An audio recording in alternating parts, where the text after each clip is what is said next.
नमस्कार। अब वर्ष 2023 11वीं राशि कुंभ की बात कर लेते हैं। कुंभ के भी स्वामी शनि ही हैं। शनि ने मकर और कुंभ दो राशियों को अपने अधिकार में लिया हुआ है। मैंने पिछले वीडियो में भी आपको बताया कि स्वास्थ्य का संबंध शनि से होता है। जब आप बहुत ऊंचाई पे जाते हैं तो हवा वहां नहीं मिलती है, इसीलिए आपने एरोप्लेन वगैरह में देखा होगा ऑक्सीजन की व्यवस्था होती है। अब बात कर लेते हैं कुंभ राशि की। तो अभी तो वर्ष प्रवेश के समय पर आपके राशि 12वें चल रहे हैं शनि, लेकिन माह के अंत होते होते अपनी राशि पर ही आ जाएंगे। शनि विराजमान हो जाएंगे, वर्ष पर्यंत रहेंगे, तो बहुत ही शुभ फल होगा आपके लिए। और जब शरीर में ही शरीर के स्वामी बैठे हुए हों तो बहुत अच्छी स्थिति होती है। हर प्रकार से उसका शरीर बलवान रहता है और हमेशा ही वो कर्मठता के साथ काम भी करता रहता है, क्योंकि शरीर अगर बलवान है, बुद्धि अगर ठीक है और कर्मठ है तो आदमी हमेशा ऊंचाई को चलता है। तो वर्ष पर्यंत स्वास्थ्य आपका सही रहेगा।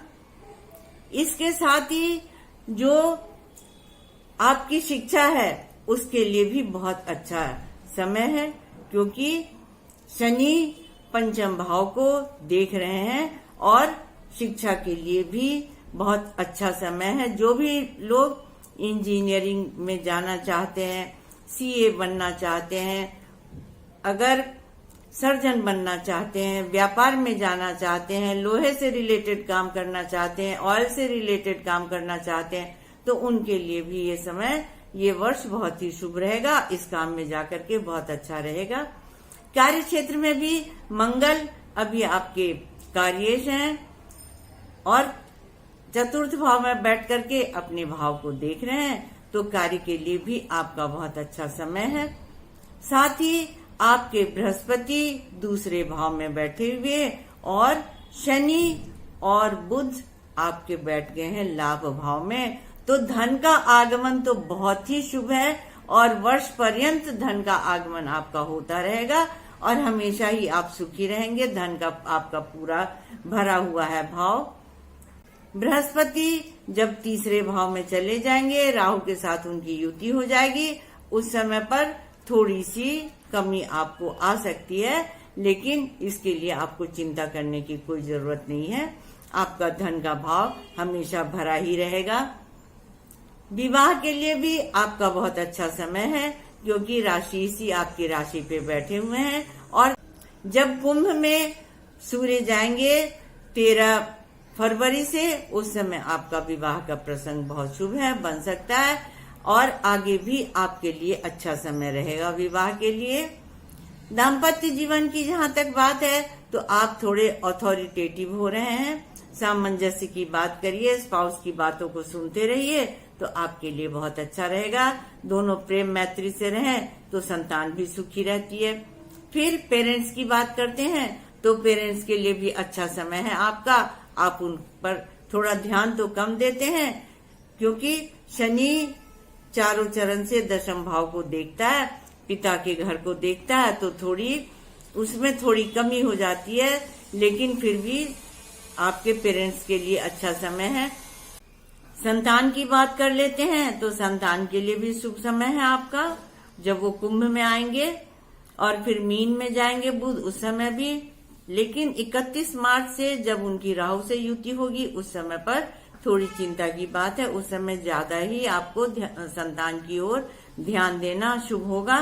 शिक्षा के लिए भी और संतान के लिए भी अगर आप ध्यान देंगे बच्चों पे तो बहुत ही उनकी उन्नति होगी। इसके बाद में बात करते हैं धन प्राप्ति की। तो हमने धन के लिए आपको पहले ही बताया कि धन का आपका दोनों भाव बहुत अच्छा भरा हुआ है और धन के लिए आपको वर्ष पर्यंत कोई भी चिंता करने की आवश्यकता नहीं है। आप अपने पराक्रम से ही सभी चीजों को ला सकते हैं। अब विदेश की बात होती है तो विदेश यात्रा के भी आपके बहुत अच्छे योग बनते हैं। जब मंगल कर्क में चले जाएंगे उस समय भी आपका बहुत अच्छा योग बनता है और हर तरीके से आपकी शुभता का योग बनता है। आप विदेश में जाकर के रह तो नहीं पाएंगे, लेकिन आना जाना आपका लगा रहेगा। अब आध्यात्म की बात करते हैं तो आध्यात्म के कारक शनि और बृहस्पति होते हैं, तो ये दोनों ही आपके बहुत ही शुभ हैं। और शनि संन्यास का भी कारक होता है, तो ध्यान रखें कि जब तक आप विवाहित हैं, संतान की जिम्मेदारी है, तब तक संन्यास की ओर जाना उचित नहीं होता। अपने बच्चों को देखिए, अपने स्पाउस को देखिए, उनका ध्यान रखिए, उसके बाद में आध्यात्म के लिए तो आपका शुभ समय है ही है। फिर ग्रहण जो लगेगा आश्विन शुक्ल पक्ष में, वो आपके तीसरे राशि पे पड़ेगा, तो उसका फल शुभ है। परंतु आप उद्यदादित्य संकाशम उदार भुज विक्रमम कंदर्प कोटि लावण्यम सर्व विद्या विशारदम, इस मंत्र का जाप वर्ष पर्यंत करते रहें तो आपके लिए बहुत अच्छा रहेगा। संन्यास की भी प्रवृत्ति आपकी कम होगी, क्योंकि अभी आपका समय संतान के लिए और स्पाउस के लिए उचित है। देखना, परिवार के साथ में, मित्रों के साथ में, संतान के साथ में, पेरेंट्स के साथ में, सभी राशियों का फल आप देखते रहें, वर्ष पर्यंत सुखी रहें, यही मेरी शुभकामना है। अगली राशि मीन, जो अंतिम राशि है, उसकी बात अगले वीडियो में करेंगे। तब तक के लिए नमस्कार।